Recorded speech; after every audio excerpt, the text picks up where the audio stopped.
Yo, what's going on, YouTube, and welcome back to Goal Line Hockey. It's your boy Kevin Forte. Today we are back and we are taking a look at the Vegas Golden Knights as we continue our season preview videos. If you've not watched the rest of our season previews that we've done all 32 teams by the end of this week going into the preseason. Make sure to check out those other videos to get kind of a refresher as we get into this season, going over the lineups like we are today for Vegas and, of course, the rest of the league. So, looking at the Golden Knights, this is a team that a lot of people are expecting to maybe fall back a little bit this season from where they've kind of been as a cup contender, winning the Stanley Cup a couple years ago. Maybe this is the year where they could maybe even fall out of the playoffs. So let's take a look at Vegas. So looking at the center group, honestly, this is a pretty good team still. I think on paper, there's a lot of things to like about the Vegas Golden Knights. Down the middle, you've got Jack Eichel, Tomas Hertl, William Karlsson, Nicholas Roy. Really good center core, as long as they're healthy. The wingers for the first line with Eichel, you've got Victor Olofsson and Ivan Barbashev. I think this could be a really good, sneaky addition for the Golden Knights. Bringing in Victor Olofsson, comes over, he played really well with the Buffalo Sabres. I think that's a guy that a lot of people, when I think somebody traded for him at the trade deadline, he came in and did really well. I really like what we've seen from a guy like Olofsson in his development. I think he ended up going to the Colorado Avalanche, right? I really like his game. This is a guy that, I want to talk about a player that could instantly add scoring to your team. Playing alongside Eichel and Barbashev, I think that's a great little duo there. You've also got the idea of history here. Olofsson, I believe, played with Eichel when he was in Buffalo, so a little bit of history there for the Buffalo Sabres. Another former Buffalo Sabre going and doing well in Vegas. I'm sure Sabres fans would hate to see that, but it is a reality here. And then you've got Pavel Dorofeyev alongside Mark Stone with Tomas Hertl. The health of Tomas Hertl and Mark Stone is really what makes up this line, right? Like if Tomas Hertl isn't healthy or Mark Stone, I don't think it's that big of an issue because of what's behind them, but I am definitely kind of wondering the health of Stone and Hertl going into this year. Just how much hockey are they going to play this season? And if they're in the lineup and they're playing well, then that could be a really solid second line. But it's still kind of time will tell on whether those guys will be healthy or not. Third line, I think the second and third line are going to end up being very interchangeable this season. So obviously centered by Bill Karlsson. You've got Brendan Brisson and Alexander Holtz. So 3 of these 6 players here, Dorofeyev, Brisson, and Holtz, all young players that are coming in, whether it's Alexander Holtz from the Devils, who was a very highly prized prospect there in New Jersey.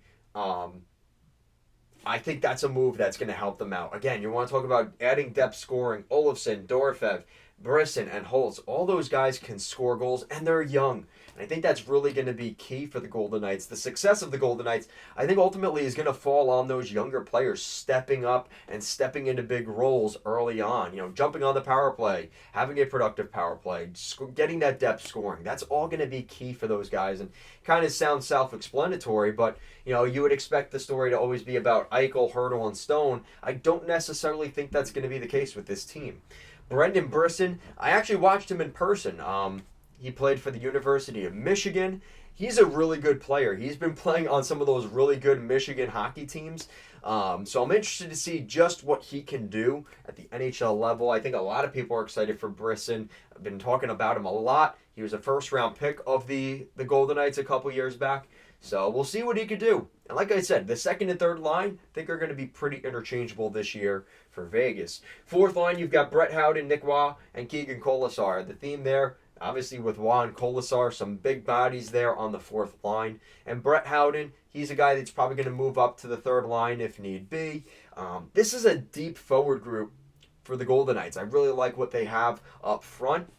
And again, the health of Hertl and Stone would obviously really be key here, but they have so much depth that even if they're out of the lineup, I don't think it's going to necessarily kill the chances of Vegas doing well next season.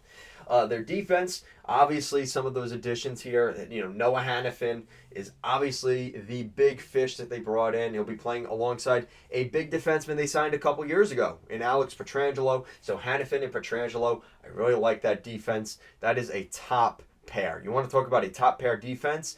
That's it right there. Really like those two players there. I think Pietrangelo is going to have a lot less pressure on him. I think last season he tried doing too much because there wasn't enough around him. It's not going to be the case this season with a guy like Hannafin coming in there. Braden McNabb and Shea Theodore, really like those two guys. Again, that's what you want on this team. You want to see stable defensemen. You know what you're getting. You know what you're getting from that second pair. And the third pair, pretty much staying the same as last season as well. You've got Nick Hague and Zach Whitecloud. Really like those guys as well. So overall, this team, solid. This is a solid team in Vegas. And we just talked about the Vancouver Canucks. I see a lot of similarities between these two hockey clubs in a good way. And that's a confidence.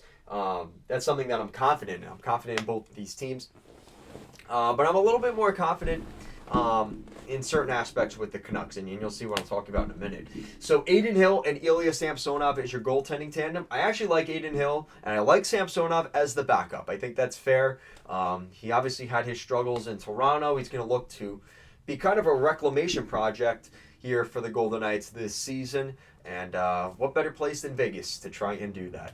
Adin Hill is obviously your number one. Logan Thompson, no longer there. He ended up going to Washington, so we'll see how he does there. Overall, I really like this team for a lot of different reasons. I think Vegas is a team that, probably people are going to be pissed about because, let's be honest, their ring of success the last couple years, poaching big-name players like Mark Stone, Alex Pietrangelo, most recently Noah Hannafin. They've taken some really good hockey players from other teams. Their cutthroat approach has burned a lot of bridges around the league, not only for fan bases, but for other, teams in general. With all that said, this is looking at this team on paper, like I said, even with injuries to this team, they've got a lot of depth there. And I like Adin Hill and Samsonov. That's a serviceable defensive goaltending pairing. So with that said, I have this team making the playoffs with 99 points. They're going to squeak in with a wild card spot.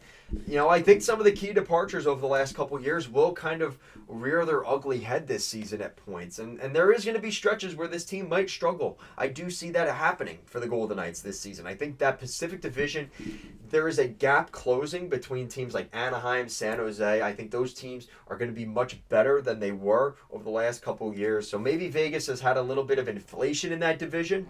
I think that's going to regress a little bit for them, but I still think that if they get to the playoffs, nobody is going to want to play the Vegas Golden Knights. And even as a wild card team, I wouldn't be surprised if they knocked off one of the favorites who has home ice advantage in that series if they end up in that situation. So, I have a lot of praise for the Golden Knights. I always cheer them on. I was happy they won the cup when they did. I'm one of the people that likes Vegas, and I like the whole storyline of this team.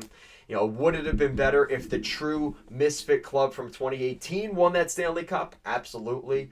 But I'm happy with the success they've had. They have a really good fan base. One of the top destinations that I want to go to on my wish list for teams to visit in the future, new arenas I want to go to. T-Mobile Arena is absolutely toward the top of that list, if not number one.